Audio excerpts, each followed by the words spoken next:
100 రోజుల్లోనే ఎవడన చేస్తాడు వాడు 10 సంవత్సరాలు ఏం బీకి పడేయలే బీఆర్ఎస్ పార్టీ కానీ ఈయన వాళ్ళ సంకనాకి ఏం చేయలేదు కానీ ఇప్పుడు ఈయన 3 నెలలనే మొత్తం ఏంటంటే రాహుల్ గాంధీ ట్యాక్స్ వసూలు చేస్తుందని రాహుల్ గాంధీని రేవంత్ రెడ్డిని కాంగ్రెస్ పార్టీని ఆరోపణలు చేస్తున్నాడు. ఇది ఎంతవరకు కరెక్టు అది ఆలోచన చేయండి తెలుగు రాష్ట్ర ప్రజలు సోదరులారా, ఒకసారి వినండి మంచిగా. తర్వాత ప్రజలు ఓట్లు వేసి గెలిపించిన పాపానికి రియల్ ఎస్టేట్ వ్యాపారులు బిల్డర్లను బెదిరించి ట్యాక్స్ వసూలు చేస్తున్నారని ఆరోపించారు. వచ్చి 3 నెలల అక్కడ అసెంబ్లీ ఎలక్షన్లు అయిపోలేదు, తిరిగి ఇక్కడ పార్లమెంటుకు మళ్ళీ తిరిగి సెంట్రల్కు హైకమాండ్కు కష్టపడ్డ విధి విధానాన్ని చూపించాలి. ఈరోజు ఏ బిల్డర్ల దగ్గరకు పోయినరు, ఏ సూట్ కేసులు మోస్తున్నారు, ఏ ట్రైన్లో పోతున్నారు, ఏ ఫ్లైట్లో పోతున్నారు, ఏ బస్సులలో తీసుకెళ్తున్నారు, అక్కడ ఖజానానే లేదు.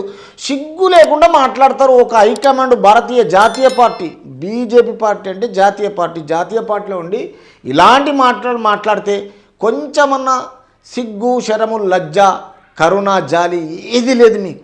చిచి మీ రాజకీయం నిజంగా చెప్తున్నాగా ప్రజలను నాశనం చేయడానికి మీరు బాగుపడడానికి చేస్తున్నారు తప్ప ప్రజలకు ఏదో మంచి చేద్దామనే రూట్లో మాత్రం ఆలోచనలే లేవు మీలో. రియల్గా చెప్తున్నా, కిషన్ రెడ్డి నిద్రపోతునిస్తాడు పార్టీని. అసలు కిషన్ రెడ్డికి రాజకీయ నాయకుడికే అనర్హుడు. నేను క్లారిటీగా చెప్తున్నా, రాష్ట్ర ప్రజలతో వివరించి చెప్తున్నా. ప్లీజ్ దయచేసి కార్యకర్తలు ఏమన్నా అనుకోండి, ఈ విషయాన్ని మీరు బాగా ఆలోచన చేయండి. ఏ రోజు ఎవరికన్నా మంచి చేసిండా, పోనీ ఏ రోజు ఎవరన్నా ఆపదలు ఉండండి ఆదుకున్నాడా, దరిదాపులకిన రానియడు. ఆయనకు ఫీలింగ్ ఉంటుంది బాగా, అర్థమవుతుందా. తర్వాత ఇదే బీఆర్ఎస్ పార్టీ బిల్డర్లతో కాంట్రాక్టర్లతో వెంచర్ యజమానులతో గ్రామ పంచాయతీ ప్లాట్లను మొత్తము ఆపి పారేసింది. 3 సార్లు రిజిస్ట్రేషన్ బంద్ చేసింది, ట్యాక్సులు పెంచింది. మామూలు పర్సన్ ఒక ప్లాట్ కొనడానికి ఓపెన్ ప్లాట్ కొనడానికి చాయిస్ లేకుండా చేసిన పార్టీ బీఆర్ఎస్ పార్టీ. ఎన్ని ఆర్చ్లు పగలగొట్టినరో, ఎన్ని వాల్స్ కూలగొట్టినరో.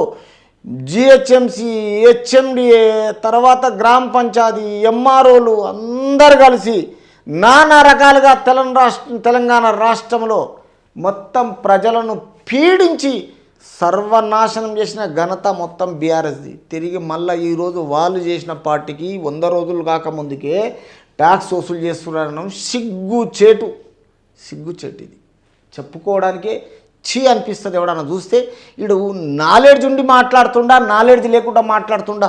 90 రోజులు కాకముందుకే 86, 87 రోజులు. ఈ 86 రోజులకే ఎవరు మూటలు చేసిండు, ఎవడు బిల్డర్ల దగ్గరకు పోయి వసూలు చేసిండు, ఎవరు సూట్ కేసులు పంచిండు. కొంచెమన్నా మనిషి మానవత ఏదైనా ఉందా, మానవత్వం ఉందా, మానవత దృక్పథం ఉందా మీకేమన్నా? జాతీయ పార్టీలో ఉండి సిగ్గుచేట అనిపిస్తుంది.